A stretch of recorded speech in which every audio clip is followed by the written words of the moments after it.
You ready? You got the stats up? Yeah. Yep.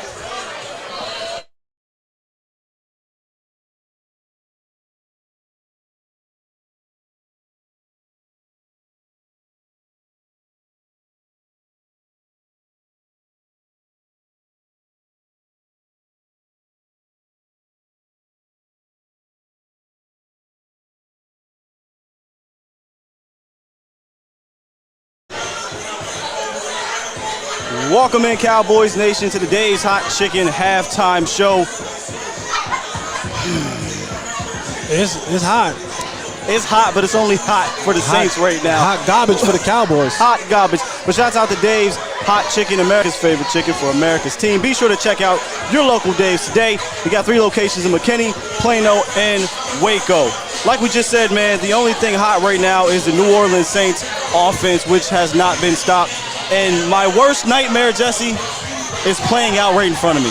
My worst nightmare was you can't stop a Shanahan offense, and your offense looks as archaic like you're running it in 1993. Yeah. Both of those things are happening right now, and it's just been one of the most embarrassing first halves for the Dallas Cowboys I've seen. They've given up 35 points on defense, which is tied for the most in history for the franchise. So whether it's Dan Quinn or Mike Zimmer, it's like deja vu. Yeah. From the Green Bay Packer game to right now, the Cowboys are losing 35-16, and it looks like they have no answer at all. They're getting punched in the mouth every single way, and it's embarrassing. It's the only word I can think of right now. Pathetic, embarrassing, whatever. That is the word. The word is embarrassing. The word of the day for the Cowboys, offensively and defensively, is embarrassing. And it feels like the New Orleans Saints, especially offensively, are 2 steps ahead of the Cowboys defensively. It's like no matter what they do, they have already predicted what we're going to run before you can even run it. We talked about this on your shows, on my shows, and even in the pregame show of us together. It's this offense that they run.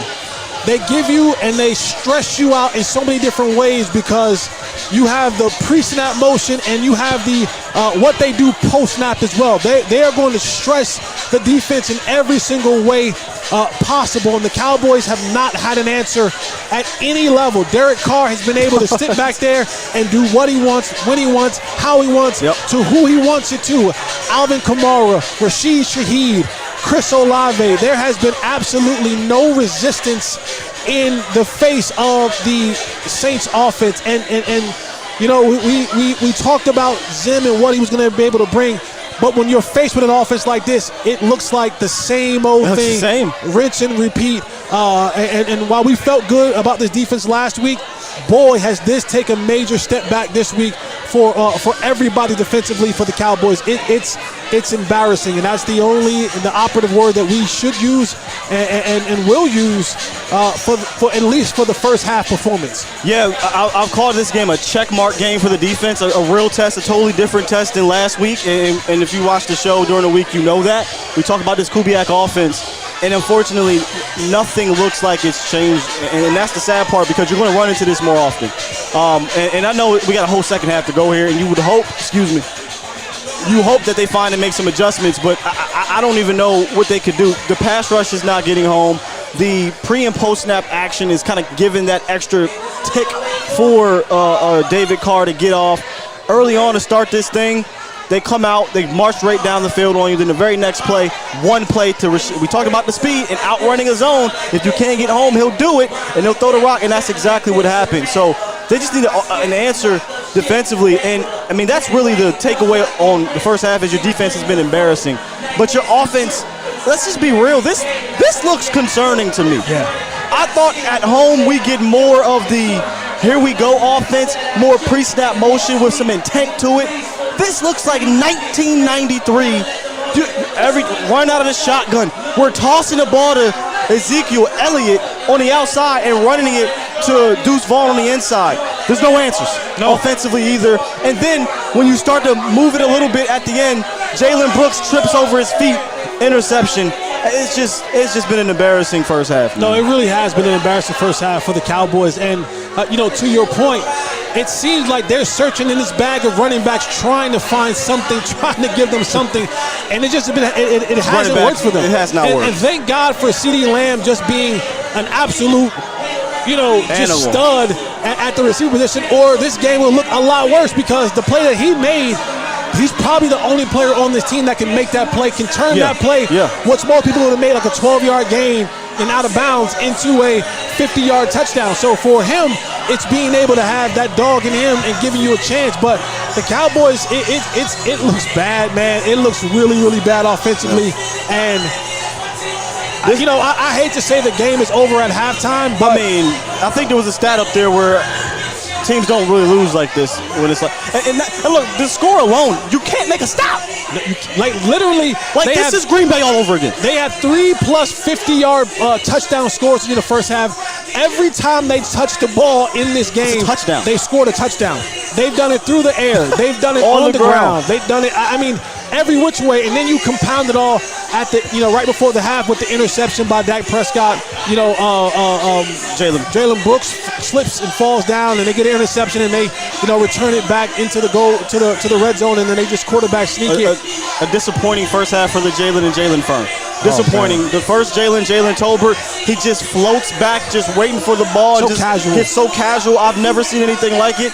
Instead of attacking the ball and he's waiting for the hit, and then Jalen Brooks doesn't secure the block on the jet sweep for Brandon Cooks, and then he inexplicably falls over his feet for what is an easy interception. I don't even know how else to explain this first half, man.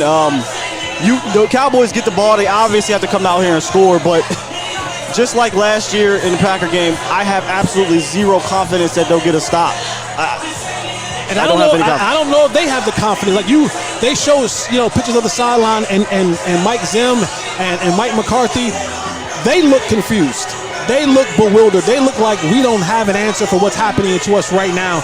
And so at halftime you got to go in there, and there has to be. At times you go into a locker room and you say, hey, man, there has to be a gut check. There has to be a man in the mirror check. You got to go into the halftime and you got to look yourself. I've been in that locker room. There are really big wall-to-wall mirrors in AT&T, the home locker room. These players have to go into that locker room to a man, look themselves in the mirror and say, God darn it, I'm going to do something different for the outcome of this football game. Now, will you be able to win it? Probably not, but damn it, we can't continue on this track and go out with this embarrassment. This is where you got to have the leadership step up and say we have to be better in every aspect of the game. And I want you to talk about a point you said that you wish Dak sometimes had that effort in the system. I've been saying that for years. He just goes on the sideline and goes up to McCarthy or players, whatever it needs to be, and say this ain't working. F this. We need to figure something out. This little 2 yards in a cloud of dust offense is not happening, man. And unfortunately, it's a gift and a curse about him. He's extremely coachable, but the curse is that he won't really go outside of the system because he's gonna trust in the coaches and things like that. Man, unfortunately, I don't look at this game where McCarthy or Zim is going to take over this game. It's going to have to be 11, 7, 90. It's going to have to be 4, 88, 3. It's going to have to be these players just putting this thing on their back because I don't think there's an answer schematically for anything they're doing. So you, as the star players, have to go out there and just make this happen, which may be too late to do. Man, that's a tall It's hard task, to do. man. It's the NFL. It's hard to do. The Saints, if they're smart, they're not going to turn that heat down, right? No. They're going to continue to do what they do. And to be honest with you, what I talked about in the second half of the Cleveland game was the Cowboys' inability to run the football and close games out. You're going to see a heavy dose of that run game. And you talked about it, whether it's Alvin Kamara or now you start getting a dose of Jamal Williams, right? And it's that constant body blow after body blow after body blow. Because now all they're watching clock now. They're saying we're going to just run this football, make a play here and there. We want to get into our. If they get, they're probably going to come out and try to get one more score. They're going to stay on it. You know what I'm saying? But this is a tough and tall task for the Cowboys to come back in. I'm not saying that it's insurmountable. I've seen things in the past and how things, can happen for a football team.